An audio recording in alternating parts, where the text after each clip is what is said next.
Hello there. I'm back. Also, I got a new mic, so hopefully this video sounds better than the others. If not, well, too bad, because I paid too much for this thing to not use it. Before we begin though, I want to shout out my biggest and most consistent supporter.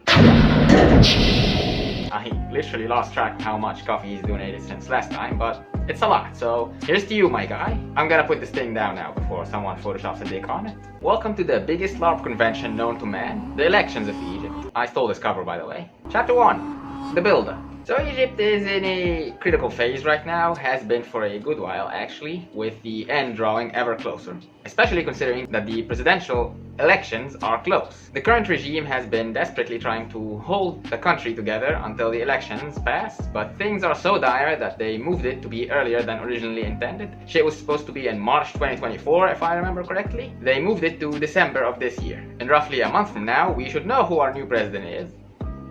Except I already know who it is. I can see the future, and so can everybody else, but let's start from the beginning. Generally speaking, elections aren't Egypt's biggest strength. I mean, under Mubarak we only had one in like 2004 or something. I was but a shit-stained child at the time, and needless to say, those were rigged, and Mubarak won to continue ruling until his overthrowing in 2011, as we all know. Following that, we had a bunch of transitional governments until the 2012-2013 elections, which Morsi won by the skin of his teeth, to the dismay of many. Homie would then run the country to the ground, or at least so we thought back then. I'm not saying it was great, I'm just saying we hadn't seen what being run into the ground actually looked like yet. But we'll come back to that. Then come 2013 and the coup takes place and Morsi gets shown out the door to eventually die and definitely not be assassinated, along with his oldest son in later years. And all of their important figures to be essentially under a manhunt with some sentence to death or life in prison, which is more or less fair, just ironic if you consider who is carrying out these punishments.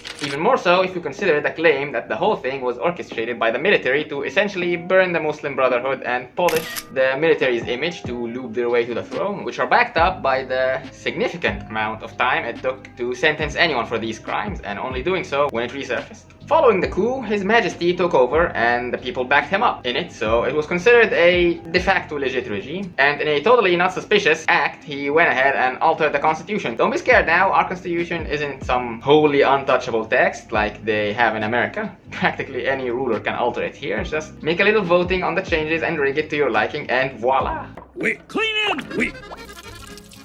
Ocean! Ooh, la mer! Bon. Voila! He is clean. Anyway, from 2014 to 2023, the current year, His Majesty's popularity takes a dip, which was especially sharp over the past 2 years, following a series of unprecedented economical crashes, which is still ongoing, only held in place by an unholy amount of proverbial duct tape and crossed fingers, hence the aforementioned rush to do the elections. Now you might be wondering, why do they even care about the elections if they can rig it? Very astute of you, my friend, as always. I'll tell you why. In a rare moment of self-awareness, he is aware his popularity as well as his image in front of the outside world has plummeted so much that even Al-Masih al-Dakkal himself would likely win against him in a fair election. But that is easily remedied by rigging it. However, at least in his head, if his system is legitimized in front of the international society, once more by the people's choice, he could be able to get more loans or some leeway on the assload of already existing debts or something. But if they rig it, it'll be too obvious. After all, winning the elections amidst an economical crash that you caused is not exactly a good look for your fair election, especially considering Egypt's international image has already been rather strained for a while now, particularly following the fiasco that was COP27. I mean, look at this post from all the way back in 2017 from the official page of the Ministry of External Affairs expressing disappointment in the Egyptian-American relations after then-President Donald Trump cut funding for the military's project, the majority of which went directly to their personal piggy banks. So as the next option, eliminate opposition to guarantee he goes in for a third term. If and when that happens, they can remove the duct tape and let things finally crumble. On our heads, of course, not theirs. Crank that shit up, boy. An easy task, all things considered, since the regime has worked long and hard throughout the decade in office to wipe out any effective presence on the Egyptian political scene. The only threat to the throne was Mubarak's sons, who grew noticeably in popularity over the last year, partially out of nostalgia for the lesser of two evils, and partially out of a few well-engineered publicity stunts on socials as well as in real life. But alas, the dreams of reclaiming Daddy's throne were snuffed out prematurely. You see, since their father got overthrown, to allow them to run for office, they have to file some cringe thing called a redemption case or something like that, which can be done within 24 hours, but since the system owns the courts, for these boys, the case will conveniently only finish processing one day after the application deadline for the elections. Like, it's so obvious and petty, but there's nothing to be done about it. So, with that settled, the competition should be done for. Or is it?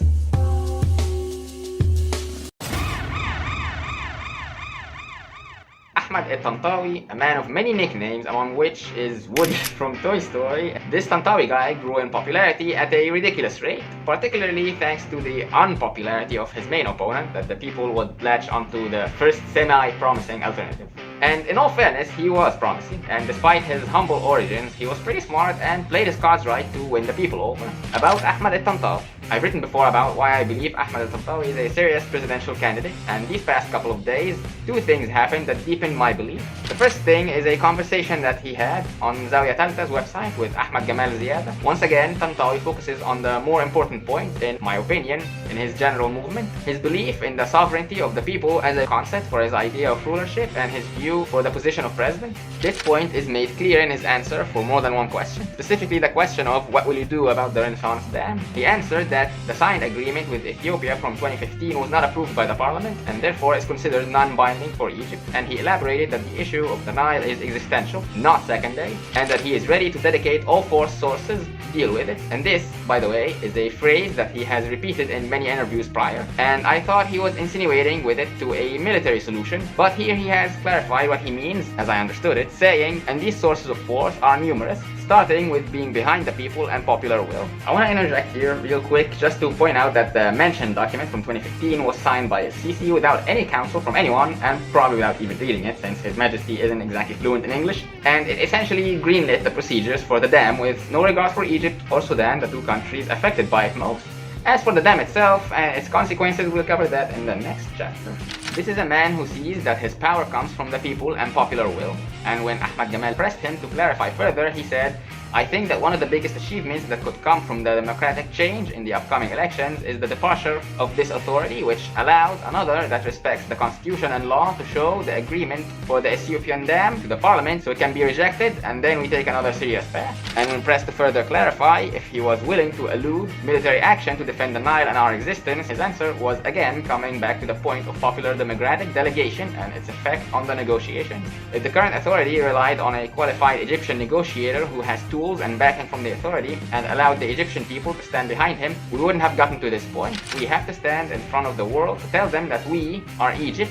Even if you don't say it literally, you have to present yourself this way. But right now, our image is that we are the Egyptians who have no voice, and the parliament who had its specialties confiscated, and more, which means that we are susceptible to pressure and blackmail. Ahmed Gamal moved on to another point and asked Tantawi an important question about his ability to face deep state systems. So he answered by asking a question of his own. Can I be the president through a coup, or by faking?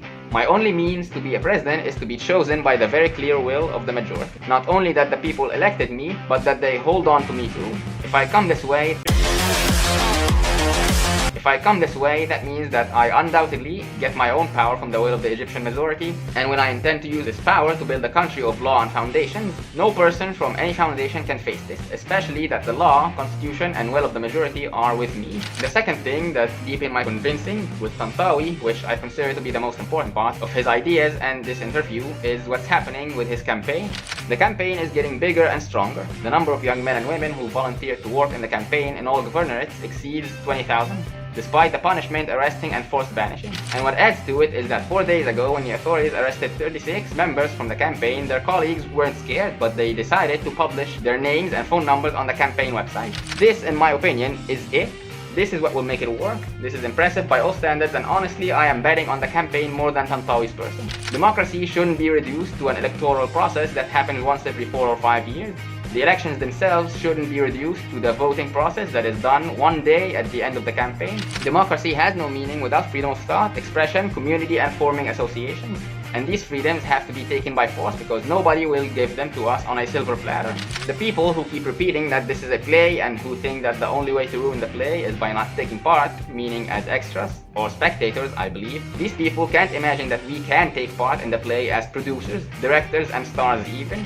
This will not come easily, nor without struggle. And struggle is not just coming out on voting day. The peaceful struggle can be participating in a campaign like that of Ahmed Tantawi. The play happening right now is not starred by authority or its president, and not Tantawi either. The true stars are the young men and women, the members of Tantawi's campaign. They stole the show. They are telling us with their bravery and leadership, join us, come with us. Not in protests or demonstrations, but by joining a legitimate presidential campaign and help us gather authorizations, spread information, and debate the candidate about his ideas and help him with his project. If the campaign gains traction, will it take Tantawi to presidency? That depends on how much force the government is willing to use. But my bet is that the campaign will refine the members' experience in teamwork, their confidence in themselves, and will polish their ideas. And who knows, maybe it'll grow friendships and relationships among the members that will live past the elections, and the result of these experiences, confidence, ideas, and friendships could be a true political party headed by Ahmed Tantawi or any man or woman from the campaign. In that case, we would have a true party built from the bottom, from the people, not a cartoonish party built on a bunch of wise people writing data and making connections behind closed doors. My bet is on Tantawi because he's able to build a true campaign, a campaign with the potential to lead him to victory, but it is definitely a campaign that could result in a true party. If you're wondering why he was allowed to even show up and gain this much popularity, I'm wondering the same thing. First, he had immunity, and following that, he was far too popular to just be made to vanish. I guess it'd be too obvious even for the current system. I guess they also underestimated him as a threat, but the underdog turned out to bite. And so the system, unable to make him go away now, did the next best thing and bothered him and his supporters wherever and whenever they could. Tantawi often went out to popular areas and events unguarded with the people and was always met with love and cheers. I was going with Mr. Ahmed Tantawi to see the match between Egypt and Ethiopia at the stadium. We had tickets for the game. They asked us for fan IDs, which we didn't have. Even though they were letting in everyone without question about anything, it's their right to not let us in without the fan ID. The problem is that we managed to get a yellow invitation card that lets the holder into the main area, regardless of a fan ID. They said this card had Ethiopia written on it and no Egyptians were allowed to enter with an Ethiopian card. We got 2 yellow cards with Egypt written on them.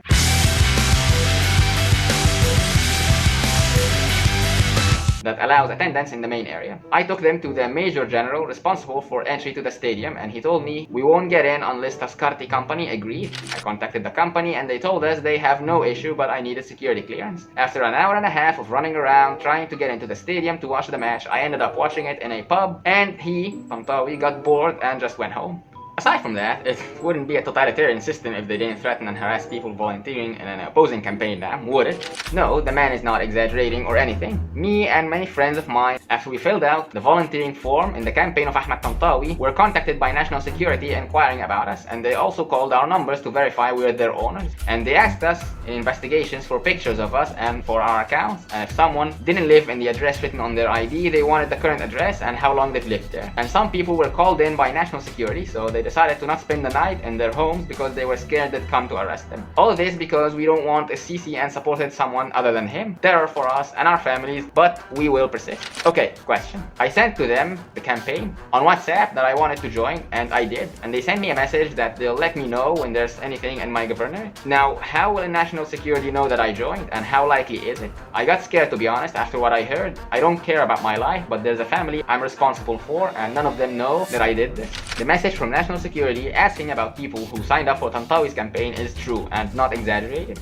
It happened to me as well. All I did was fill out the sign-up form for the campaign and didn't attend any of their meetings or anything, but I found out that National Security had been asking about me in my area. I also had my name recorded in National Security for suspicion, and this is from August. An acquaintance who doesn't know I signed up for the campaign told me, quote-unquote, "What did you do? Someone told me they're waiting for you to reach out to someone." This person doesn't know who and kept asking me who I'm talking to. And it got so bad that even the boomers noticed and made cringe memes about it. Guys, please, if anyone is running for president, get off now. We're entering a checkpoint. To elaborate, if a fugitive or any form of illegal possessions are found on a bus, it's a bad day for the driver and everyone that's on the bus. They'll be held under investigation for God knows how long to find potential accomplices. It's even shown in a scene from a classic that I featured previously on the channel. Abu Ali. بتقول ايه؟ لجنة على الطريق؟ يا نهار اسود سعيد العراقي. طب شكرا يا حبيبي. ده يا جماعة سعيد العراقي ده برميل رخامة. بيفتش العربيات والركاب راكب. اللي عنده أي مصيبة ينزل وما يودناش في داهية. Interestingly enough, as pointed out by this gentleman, this type of scrutiny and harassment is only imposed on Tantawi and his campaign, and none of the other candidates. Innocent question. Why are the esteemed supporters of Mr. President not questioning the program of Dr. Abdessanad or about his background, and they don't care to disprove his ideas, considering he's a competitor of the president for presidency, like they do with Mr. Ahmed Tantawi? Is he not a candidate too? Maybe because, like myself, the system hadn't even heard of any other candidates, and thus didn't deem them a threat worth tackling. On another front, having seen that they don't stand a chance against Tantawi in a fair fight, the regime started trying to stop him from even making it into the elections. A surprisingly easy task considering you hold all the strings and laws. I mean, seriously, who thought it was a good idea to let the current system run the elections they happen to be participating in? You should have thought of that earlier. We have this cringe system that says in order to be allowed to go in, you must successfully carry out the foreplay first, which in this context means having a certain number of people file this cringe thing called presidency authorization document, mirror translated from Arabic, which is essentially a document with a citizen's data on it that states that this individual wants the person they filed it for to run for the upcoming elections. These documents are filed in real estate firms that belong to the government. You can see where this is going.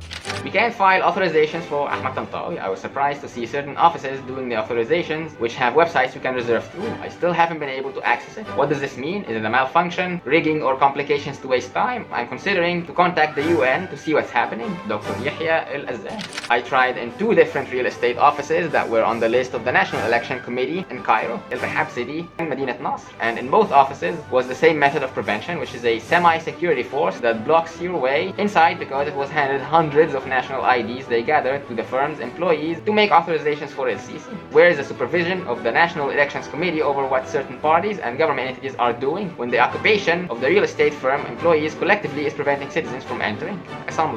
Yesterday, Thursday, they played me at the real estate firm. They said I had to have a photo of my ID, and of course it was an off day. There were no photocopying kiosks. I managed to get the photo and went back running. They said you were too late and the system is down. Angels deserve to come back tomorrow at 9 a.m. I asked them if they're working on Friday. They said yes, sure, let's do it. 9 a.m. sharp, I was there. The office was closed hour after hour until Friday prayer, then they opened. Thank God, I went along with all the other people to stand in line. They said the system was down.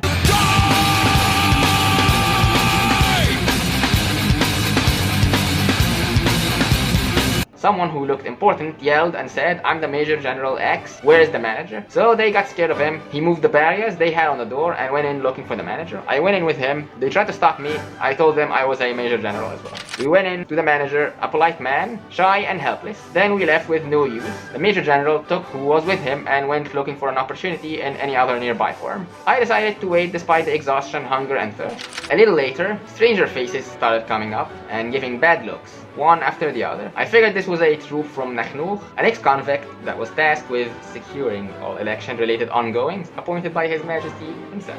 That was here to do what was needed, and my intuition was right. I asked my companions if my remark was correct, and they said it was, and everyone who saw and understood felt uncomfortable. I said that was enough for that day, excused myself, gathered my stuff, and went home, and others did the same. We were about 10 men and 3 women. I saw with my own eyes. What happened in front of the Doghli documentation office today is what is threatening stability. Thuggery only leads to chaos.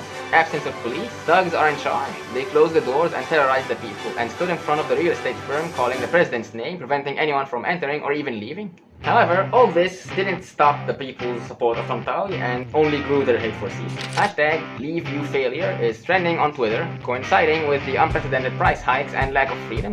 I will go out and choose punitive voting. That's what he deserves. The Egyptian armed forces would be risking its history, reputation, dignity, national and constitutional legitimacy, and Egypt itself if it decides to side with Sisi in the upcoming elections. Another statement from this guy, the opposing academic Yea I declares he won't be electing El-Sisi in the upcoming elections out of concern for the safety of the country. I state and declare that I, the humble citizen Yea I, will not vote for the president El-Sisi because I know that electing him is exacting revenge on all the opposition and crushing them, and I am among those who will be reprimanded, so I won't elect him, and I call for not electing him for the sake of my own and the country's safety. Electing El-Sisi means annihilation. For the first time in literal years, Egyptians were looking like they're uniting under one banner, something we haven't seen since the revolution all the way back in 2011. The best thing about Tantawi's project is that it gathered us again around the hope to save Egypt and is ending the instigated division after 2011 between Islamist and secular. We're all Egyptians against oppression, and we will coexist with each other in one home where the citizen will have dignity and will live a decent life.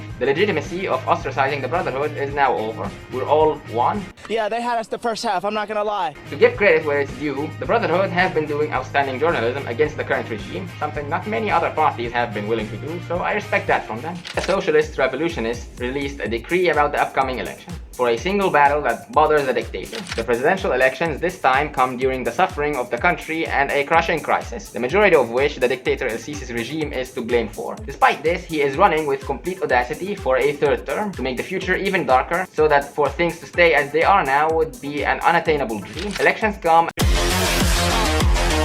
and the opposition suffers too, whether for reasons beyond their control like being arrested, the public domain being closed and cutting off communication between it and the masses, or for reasons they agreed to under threats or promises. Elections come and Sisi has managed in his 10 years of ruling to kill the public domain completely, but he has also killed his own popularity himself, causing wars of refusal and complaint to be on the people's tongues constantly in public transport, workplaces, streets and markets. Angry, jaded words, but they are disconnected from the opposing parties and hopeless because they don't see any alternative. This manifests in a state of longing for anyone who sat on the throne previous to El-Sisi, even the one they revolted against before. Briefly put, fear and hopelessness have seized control over thinking of any act of demonstration. On the other hand, we see that the elections could be a chance to build bridges of national communication between the masses and give some hope in the existence of an opposition that proves it can be an alternative to Sisi's regime. This could be the chance for the opposition, a step further than some agreements that might not get through and sound like many announced or unannounced agreements. We at the Socialist Revolutionists movement call all opposing parties to attempt to agree on a method to make the election battle just one fight against the united regime behind Sisi.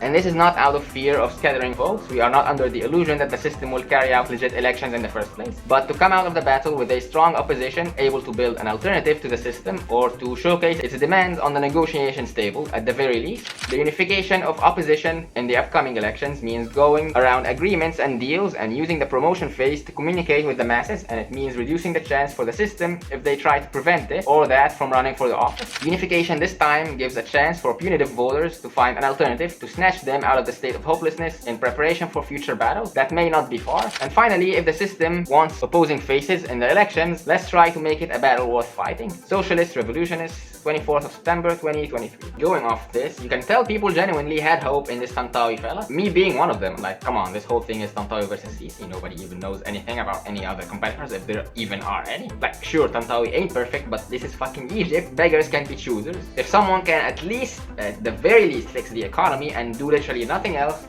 I'm game. Another strategy the system followed was insistent smear campaigns targeted at Tantawi, which were frankly quite embarrassing. For them, you have the usual bot account strategy, copy-pasting shit and spamming it everywhere. This particular one reads, just 2 questions I want answered. 1, where does this guy of yours earn a living? At the start of the month, where does he get money to give to Ganna's mother, his wife, to stock up the house? What's his job, or are we gonna elect an unemployed guy? 2, why did he meet Helmi El-Gazzar, the Brotherhood leader who fled to London? Look, answer me these 2 questions and I'll be the first to vote for him. I bet any of his ignorant supporters to answer me. As you can see here, 2 separate accounts posted the same thing, verbatim, so needless to say, these are paid or bot accounts. And then a third account who maybe gets a higher paycheck posted essentially the same thing but worded differently. Although it's shorter, so I don't know if it's lazy for it being short or not lazy for it not being copy-pasted. He exports onions. We'll touch on why this is fire later. Another thing that happened in a totally not shady or ill-intended gesture on September 24th, the El Sadat Association for Development and Social Care announces that despite meeting all the conditions and standards for registration with the national entity for elections to oversee the upcoming presidential elections and the issuing of an official letter stating that from the Ministry of Social Solidarity testifying for its previous experience, trust and participation in overseeing all electoral dues since its establishment in 2004, it has been rejected and denied supervision and overseeing, and permission was given instead to supporting associations and councils. This is not a promising or reassuring start for inevitable outcomes. I wonder why you would ban all neutral or opposing parties from overseeing your electoral process and handling of votes. It's almost as if you intend to rig them. Moving away from rigging and back to smearing, some two-bit lawyer tried to sue him for public indecency for kissing an elderly woman's forehead, something Sisi has also done numerous times before, regarding the public prosecution's decision to start investigating the report filed from the Alexandrian lawyer Sharif Gadallah to the Alexandria Security Administration against the potential presidential candidate Ahmed Tantawi, accusing him of public indecency. Innocent question. Why didn't this lawyer file the same report against Sisi since he did the same thing as shown in the picture? You know, usual Egyptian hypocrisy. And then there was even a half-assed attempt on Tantawi's life amidst the crowd one day, which the people themselves protected him from, and following that he went and had breakfast with some of the people from that crowd. But ultimately, all their efforts seemed to fail and he kept growing in popularity. Except, alas, their efforts, in fact, did not fail. Tantawi couldn't gather enough authorizations due to the system's bullshit preventing people from filing them. And so, eyes were taking off him just enough to arrest him with some bullshit charge and some important figures from his campaign. The trial of former presidential candidate Ahmed Tantawi, his campaign manager, and 21 members from it who are held for criminal trial, charged with handling electoral documents without permission from authorities, which makes no sense, of course. How dare a candidate handle documents relating to the election? The arrest did not sit well, though. The prevention of Tantawi from running for president and putting him to trial is a new indicator of the legitimacy of the anticipated presidential elections. The rights organizations signed below object to the ongoing and increasing vengeful practices against the Egyptian political and former presidential candidate Ahmed Tantawi and members of his presidential campaign. His recent transfer among 22 members from his campaign for trial in case number 16336 for the year 2023 in El Matariya Felony Court in Cairo for their practice of their legal right to political participation and public service. Seemingly having learned from their mistakes for the first time in the decade they've been with us, the system didn't press the issue and let him loose, only keeping the people from his campaign they arrested in custody, just a number lost in some dingy cell. A fate that is just around the corner if you don't walk in the shadows like a good slave here. Just this past week, at the time of filming, Tantawi announced his marriage to a second wife, Rasha Andil, a reporter who works for BBC who happens to be a British citizen. To me, this is obviously a benefit marriage. Homie learned the hard way that in order to face the system safely in Egypt, you must have a foreign passport, and marrying into it is the shortest and easiest way. But many Egyptians seem to read it differently, displaying an IQ of a trucker's left ass cheek as usual. I'm gonna cut that, Bob. Here we go. We don't need that anymore. And saw this as undisputable proof that he was a British spy all along, and the scene has partially shifted. Why the fuck would Britain even need a spy anyway, when our current leader sold out to everyone everywhere? His pages have had a lot of support even after he fell out the race, but the effects of this marriage are yet to be shown. Maybe the current outrage is just propaganda accounts jumping on the trend, like with many things. We have to wait and verify like we always do thanks to this shit. Here are some of the responses though. Idiom about how hope was let down has led him to the snake den in London with Rasha Andil. I said it from the start, he's a naive villager who was wowed by the city lights, so he lost his path, and he claims he reassured his kid's mother that he won't divorce her and will keep coming from and going to London. She should divorce you pathetic sleaze. For context, his campaign slogan was "Long live hope," and yes, in fact, Tantawi comes from a humble background. And of course, Egyptians will not miss a chance to hold someone's origin against him. He lost at running for presidency and won the reporter. Failure after failure. Ha ha ha ha. England recruiting its agent. That's England's reward for him. A snake marriage.